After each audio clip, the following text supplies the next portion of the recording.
Senhor esteja convosco. Ele está no meio de nós. Proclamação do Evangelho de Jesus Cristo, segundo Marcos. Glória a vós, Senhor. Naquele tempo, Jesus foi a Nazaré, sua terra, e seus discípulos o acompanharam. Quando chegou o sábado, começou a ensinar na sinagoga. Muitos que o escutavam ficavam admirados e diziam: de onde recebeu ele tudo isto? Como conseguiu tanta sabedoria? E esses grandes milagres que são realizados por suas mãos? Este homem não é o carpinteiro, filho de Maria, irmão de Tiago, de José, de Judas e de Simão? Suas irmãs não moram aqui conosco? E ficaram escandalizados por causa dele. Jesus lhes dizia: um profeta só não é estimado em sua pátria, entre seus parentes e familiares. E ali não pôde fazer milagre algum. Apenas curou alguns doentes, impondo-lhes as mãos. E admirou-se com a falta de fé deles. Jesus percorria os povoados das redondezas, ensinando. Palavra da salvação. Glória a vós, Senhor. Por favor.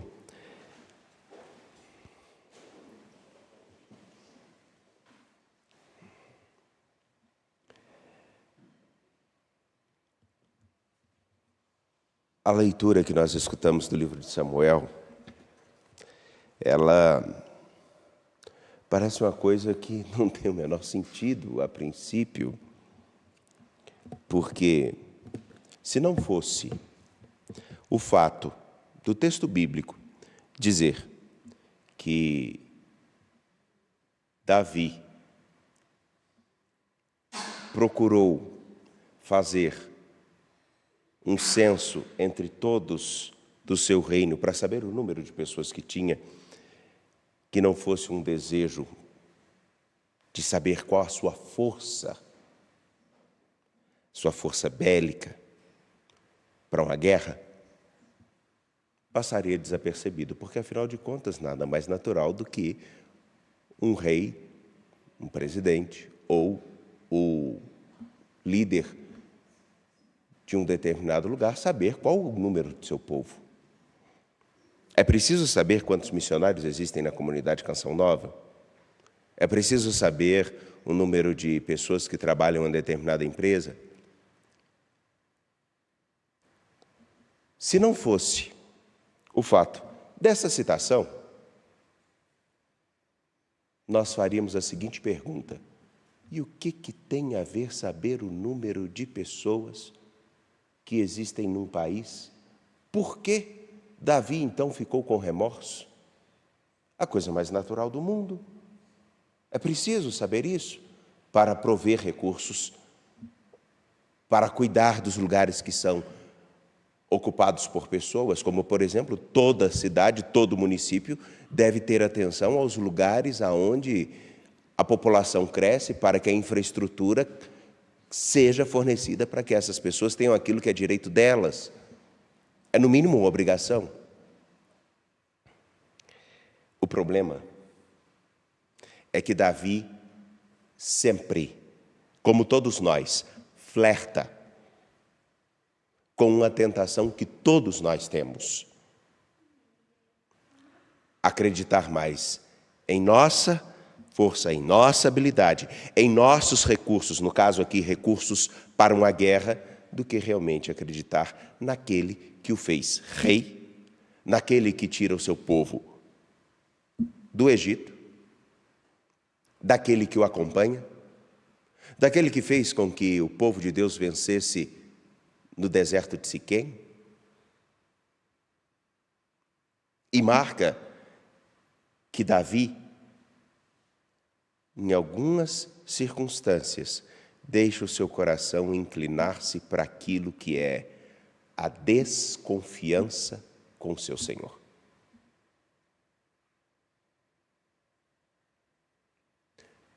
E isso é sério.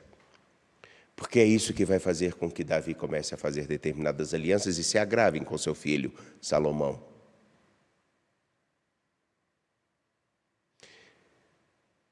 Uma coisa séria e que parece também não ter muita importância. Mas vejam, nos contrastes da vida, é que somos surpreendidos por aquele novo que Deus sempre nos apresenta.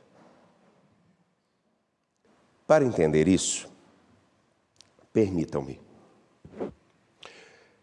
Me lembro que na semana passada nós tivemos a oportunidade de ver com bastante atenção o capítulo 3 do Evangelho de Marcos. Lá diz que os familiares de Jesus achavam que ele estava louco e foram para agarrá-lo. Podem voltar às leituras de semana passada. É o Evangelho de Marcos. Porque eles não conseguiam entender o que aquele rapaz, o que aquele homem, que eles viram, conviveram com ele, estava aprontando. A família que o conhecia não percebia o que ele, na verdade, significava de novo na história. Bom, aqui está o contraste daqueles que nós realmente conhecemos, daqueles que nós olhamos com os nossos pressupostos, os nossos conhecimentos, com os nossos julgamentos, não esperamos muita coisa. Não é raro escutarmos de alguém a seguinte frase: fulano não tem jeito.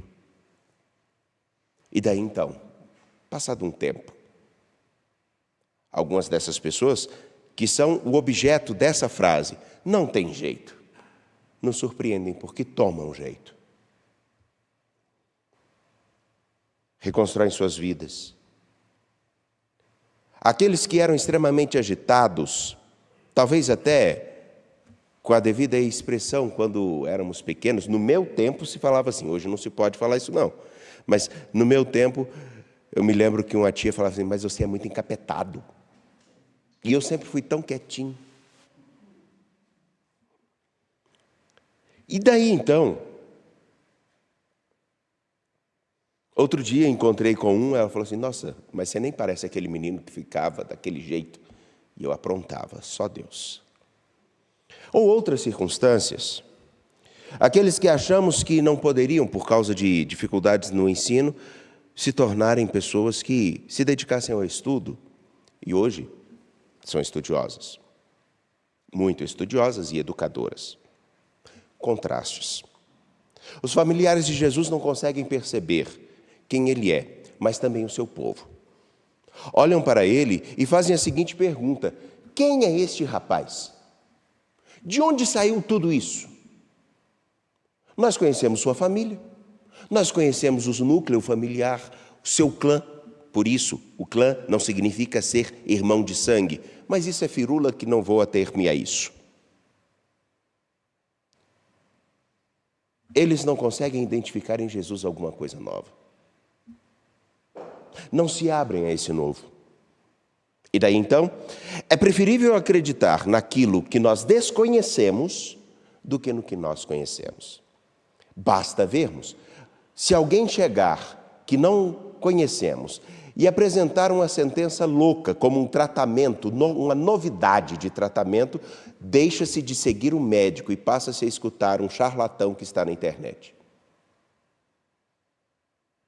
Milagres para emagrecimento e por aí vai. O que quero dizer com isso e o que tem a ver com Davi? Tudo. Porque quando nós temos todas as nossas seguranças e temos tudo muito bem definido na nossa história, nós nos atemos aqui. Quando Jesus Cristo vem ao encontro destes homens na narrativa de Marcos, é a mesma forma com que ele vem a todos nós todos os dias. Mas nós temos a intenção, ou temos, melhor dizendo, a compreensão de perceber a novidade de Deus todos os dias. E quando hoje nós olhamos para João Bosco, fundador dos Salesianos, que educou tantas pessoas, ele tinha a capacidade de olhar para aqueles que ninguém dava nada e de onde ninguém se esperava nada e ver a possibilidade de, com a graça de Deus, algo novo surgir. E a pergunta é muito simples: o que levava esse homem a acreditar tanto em pessoas que muitos totalmente desacreditavam? Porque ele entendeu que Deus sempre atua nos contrastes. Aqueles que são tidos como grandes, fortes, não oferecem muita coisa, senão, em alguns casos, a mesma coisa. Agora, aqueles que têm sempre um desafio na sua história e são impulsionados a fazer com que a sua vida seja significada com tanta importância a partir do momento que descobrem o tanto que valem, a partir do momento que percebem as oportunidades que são lhes dadas, quando têm condições de perceber que podem ser mais, e tem alguém que acredita nisso, eles fazem esse caminho. Agora, qual é o problema de Davi e qual é o problema das pessoas que estão nesse texto, do capítulo 6, versículos 1 a 6 de Marcos? Eles não acreditam tanto em si e nem no que Deus pode fazer com eles. E quando a gente não acredita no que Deus pode fazer conosco, não tem quem mude a nossa cabeça. E Deus não pode fazer nada. Quando eu não acredito que eu posso ser melhor, ou que eu posso ajustar a minha vida, por que eu vou me esforçar?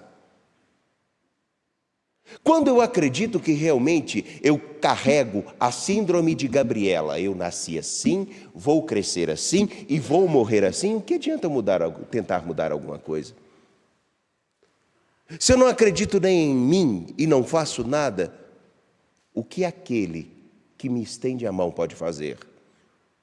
Porque ele estende a mão para caminhar comigo e ser o meu suporte, ser o meu apoio. Se eu não lhe dou a mão... Davi, na verdade, tem a tentação de sempre acreditar na sua força e não no seu Senhor.